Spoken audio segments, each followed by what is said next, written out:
kung sino yung mga kasama ng ating Mayor Isko Moreno Dumagoso, yun na rin ang piliin ninyo diretso.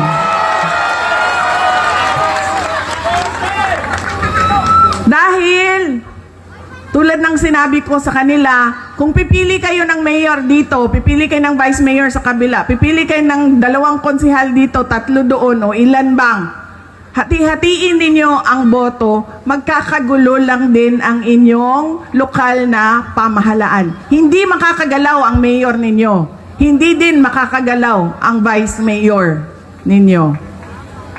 Kaya kung pumili na kayo, na kay Mayor Isko Moreno kayo, lahat ng kasama niya, kasama na ang ating Congresswoman Apple Nieto, ay iboto na ninyo.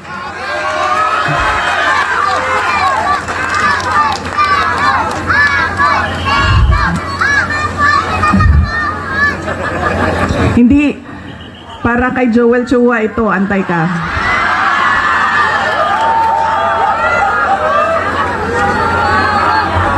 Sabi nung bata, kasi sabi ko, bigay daw yung apple.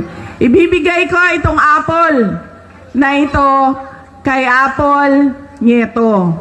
Ma'am, saksak mo ito sa bibig ni Apple Chua hanggang sa kanyang lalamunan, hanggang siya ay mamatay.